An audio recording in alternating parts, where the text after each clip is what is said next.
the Business of Property podcast. I'm Simon. I'm Stuart. We're both property people running our own businesses, and this podcast is just us chatting every week about the reality of anything and everything property. And for this week's dose of reality, Stuart, before we started recording, you were just saying how important it is to base every property decision you make on the number of properties you own and the number of rooms you're in control of. I've got that right, yes? Only insofar as you know that it's like hitting me with a stick.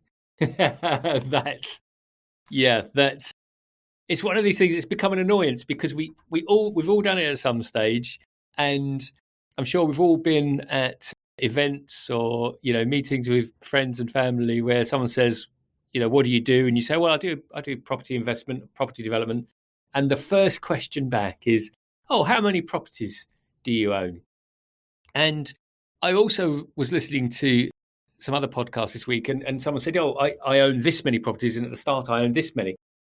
And it's now become a little one of those things that does irk me slightly, probably not, as much as some other things, as banks, for example.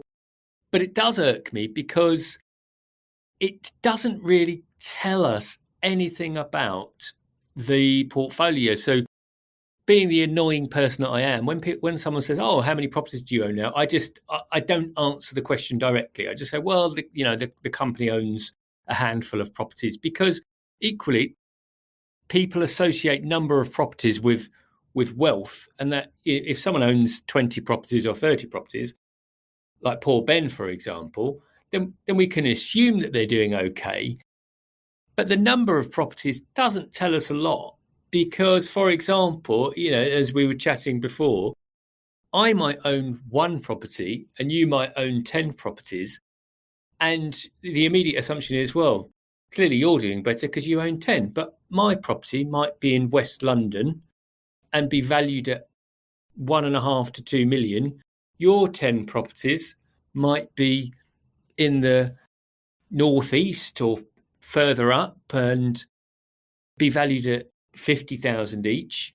That's just one basic criteria. The other is loan to values. I might have 10 properties with 85% loan to value. You might have 5 with 50%. So I think it's one of the things where maybe if I can get the gumption, start a crusade to start talking about the number in the properties rather than the number of the properties. Yeah, I mean, just to underline the potential differences even more. My property portfolio is currently 4 properties, 4 houses. So we'll compare houses. And they are all in the southeast. They are sort of a little geographically dispersed, and they do vary in value, actually reasonably widely, even just in the southeast. But I think an average price across the 4 of them would be about 300,000 per property. Now, if you were to look at a property that's up in the north, you might be looking at a house that's worth maybe 70,000, maybe 80,000. So let's say it was 70,000.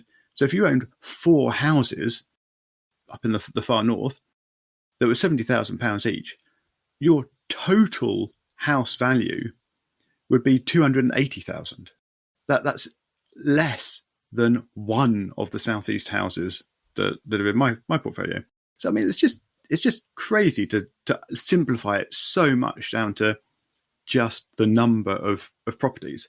And as you say, you then have loan to values to think about, and also yield and return on investment. So per property, I'm probably getting worse yield and worse return on investment than that northern investor on their per property figures. So their number of properties might actually suggest that they've got lots more value than they have compared to me. But it works the opposite way for yield and revenue. So it's just very, very meaningless. But I remember in the past, Stuart, you have actually quoted business goals in the number of properties. So why did you, in the past at least, choose that metric? Well, I think the targets I set were room-based because my objectives were cash flow. And this is another element to. So, firstly, just to be kind, I know it's one of these party chats where if someone says, it's like if you ask someone what they do for a living and they say, "Oh, I'm an author," the first question most of us would say, "Oh, have you written anything I'd have heard?" And I would imagine that's a really annoying question for people that write, because it's like, well, I don't know. What have you read? And so I think it's just, to be kind to people, it's just a question to demonstrate interest. So it's probably coming from a good place. But in terms of the objectives, and this is a part of it, because originally we could just say, oh, if I own 5 properties or if I own 10 properties, I'll have made it, in inverted commas, or I will have succeeded. But that doesn't tell us anything. So my objectives were based on cash flows and knowing that I was going to rent in co-living stroke houses of multiple occupation. And at the time where I was investing, I knew that the average room rental would be around £100. So I always set my targets in rooms because I knew what that would give me. Because I do take the number of rooms, I'd also take the occupancy levels.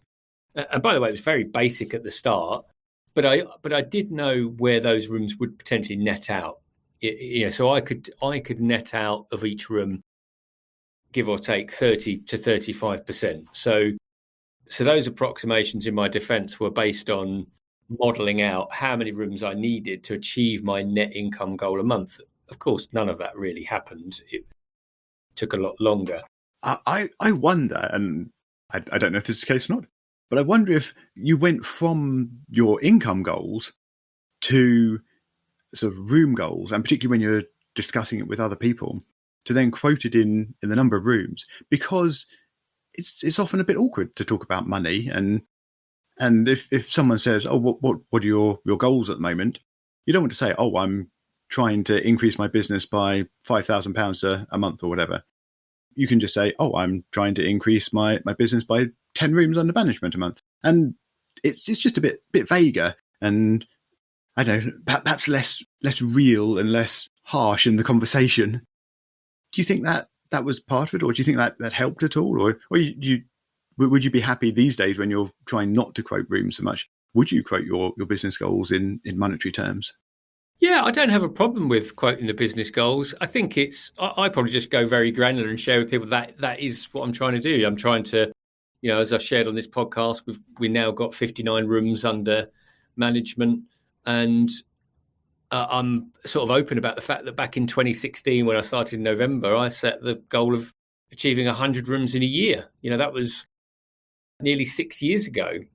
But equally, you're absolutely right. I mean, it's around, well, okay, what is my financial goal? The reason I probably talk more about rooms than anything else is because it's been so hard for me to predictably understand. Okay, so although I understand the top line numbers, actually it doesn't always wash out, because each property has its own different vagaries. A student property might be slightly different to a working professional property and might generate slightly less or slightly more than another one, versus just saying, well, actually, what my next target is? I want to achieve an additional net £5,000 per month, let's just say, for the sake of argument. So yeah, it's not always that straightforward. But just coming back to our other part around how many properties do you own. So, for example, you own one property, a property that might be worth 500,000, and we might both have one property. Now, I purchased one property at one stage, and I could say, oh, I just own one property. But that property had 13 ensuite rooms, and I then split the title. So that one property became 2 properties. So I can now say, well, I own 2 properties. It's the same property I had before, but it actually didn't really tell anything. So in that conversation, how useful is it? Say, well, I own 1 property or I own 2 properties. Not much, until I said, well, actually now it's a 6 and a 7 bed, and they're all en suite, etc. So yeah, it was just sort of looping back to that initial point. I do wonder if there is actually some value when you're talking about your business in terms of rooms, because it doesn't say how wealthy you are. It doesn't say how much money you're making or how good your return on investment is. But if you've got a lot of rooms, and a lot of rooms, particularly sort of under management that you're actively managing, it probably does give some idea of how complex your business is, how much work there is, because each room takes a certain amount of effort to look after it, and each property will take a certain amount of maintenance and safety certificates and inspections and whatever every so often. So I wonder if there is some value in that. So it's not very useful for judging the finances per se, but do you think it is useful for us and other people we might have casual conversations with for judging sort of the complexity and hence the difficulties in the business? Well, the reason I talk about rooms is because that is the business. Ultimately, if I think about our operation, what is the end goal is providing a room to a customer. Obviously, that room has to have a bed. So that is, and I always think it's the same for McDonald's. How many burgers, what's their output in burgers? We can talk about the fact that they're actually a real estate company or how many coffees they sell. But ultimately, it's about their output. And that's why I focus on it, because I know if we've got, so I can do the simple math. So I've just said we've got 59 rooms. And I've also said, some of this data is a bit old, but I used to approximate, in terms of gross, £100 a room. So actually, it doesn't take a genius to work out that equates to 5,900 a week. And then if I times that by, 4.33, which is the average number of weeks in a month, I know that sort of gets me to about just over 25,000 a month. So that, for me, is telling me how we're doing in terms of revenues, and we're happy with that. And for me as a business, does rooms mean much to anyone outside of property? Probably not. I wouldn't have thought so, at least. But for me, that is the nature of the business. So if we want to grow the business, for me, it's about room growth. I could buy a house. That house might have 4 rooms. It might have 7 rooms. So I'm more concerned with the number of rooms, because that's going to tell me how much we can generate in terms of revenue. So I'm personally now more interested in rooms. But that's different for me than it is to you, because if you're buying for families, of course, it's interesting to number of rooms because of how big the family, and you might have different thoughts around typically what sort of families you cater for. Does it need to be a 4-bed, or can you cope with 3? I don't know. Yeah, I mean, if you're looking at bedrooms for single lets, I mean, I think it's a totally different picture. You don't really look at them as sort of revenue per room, because the different size properties really change the market that you're in completely. So when you're in HMO world and every let is an individual room, every customer is probably an individual, maybe a couple, but probably an individual. Whereas if I have a single let that's 2 bedrooms versus 3 bedrooms versus 4 bedrooms, each of those is a very different market. So the 3 bedroom, which is where I generally sit, is sort of a family, a smaller sort of averagey family size let. If you drop down to 2 bedrooms, then now suddenly you're in a very different market. You're probably not looking at a family, maybe just a very young family, very small family, or a couple just thinking about starting a family. But you might be looking at an individual down at that level, maybe, or just a couple. And then if you go up to 4 bedrooms, again, it's a different market. You will probably still be looking at families, but you're now looking at larger families and families who can afford quite a jump in rent normally from that 3-bed to the 4-bed mark.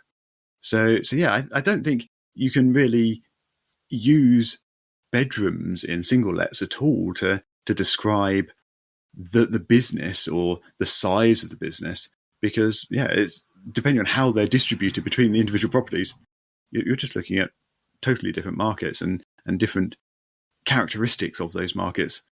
So yeah, I think that at least is, when you're in HMO world, I think you've got a lot more consistency in your meaning of a room and a tenancy. So at least you've got that standard definition when you're measuring it in rooms.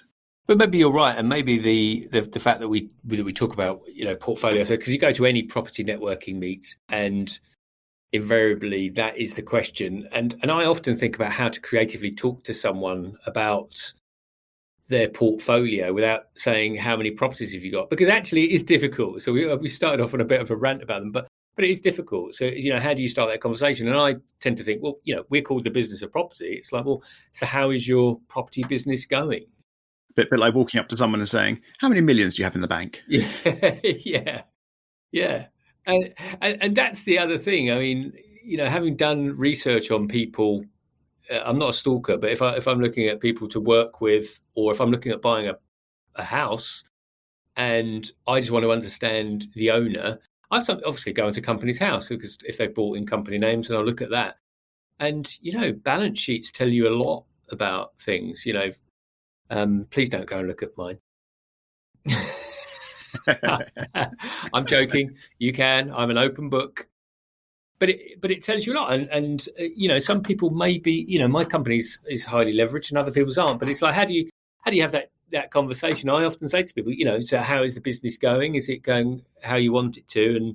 And someone might say, oh well, I only own one property, and the question then is, well, what's your goal? If your goal was, I wanted to generate £500 a month and have a property that in 25 years I can use for a pension, supporting pension, then I'd say, well, maybe you've achieved your goal. I don't know. One property might just have done it. And that's the thing, is we all have different goals. And, what you said, I quite like, because sometimes I think it does detract, because ultimately, when we look at the definition of any business, its purpose is to operate profitably.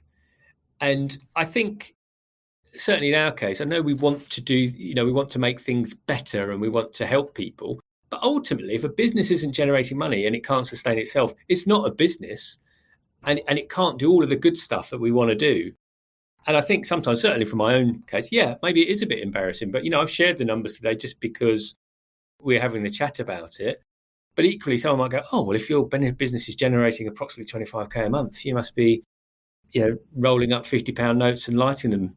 And that's not the case, as you know, because we've had so many costs in the business. We had a lot of investment, and the company hasn't necessarily paid me much for a number of years, actually. Yeah, exactly. The missing bit of information: you've got 25,000 of revenue, but the problem is you've got £24,500 of expenses every month. and that's not far off the truth. And also, we have students, so they don't pay every month. They pay they pay 3 times a year, so termly.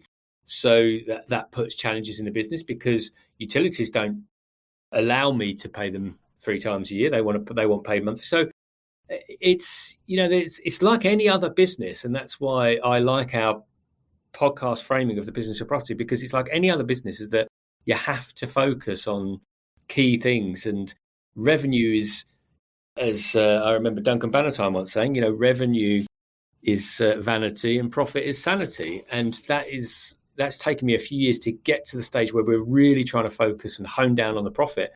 If I turned this business into a business that generated half as much as it does now, but the profit was 50%, I'd be in the same place. So that is why, again, number of properties doesn't tell us much. It's really about cash flow, profitability. That's what it comes down to. And maybe we've got some podcast topics in there for the future. Yep. So I think perhaps when we're attending all our future social gatherings and parties, we should not be quoting number of rooms. We should instead be quoting return on investment, ROI, or maybe ROCE, return on capital employed, something like that, to show how well we're doing, rather than using such a sort of vague vanity metric as number of properties or number of rooms. It's a bit harder for people to understand. But then again, you're in a social gathering. You've got a while to chat. You can explain these terms. I'm sure it'll make us the most popular people at the parties. Yeah, and you're right. I mean, it's a bit of a vanity metric, and there's probably something in the British psyche that says property equals success, or property equals wealth, and in many ways it does. but it comes with so much other baggage that Number of Properties doesn't do it justice. As I think hopefully we've talked about on this episode, and it'll be great to hear from other people. We've heard from a number of people in the last couple of weeks about some of our topics, so please do keep getting in touch with us. You can get in touch with us via our YouTube channel, leaving comments. Just look up for Business of Property, Twitter, BIZ of Property, and of course, thebusinessofproperty.com. Please do let us know how it goes when you attend your next social gathering and start explaining ROI and ROCE. I expect that lots of people will be flocking to hear what you're talking about. Do let us know if that's correct or not. And as Stuart said, show notes can be found at thebusinessofproperty.com, and we look forward to talking to you again next week.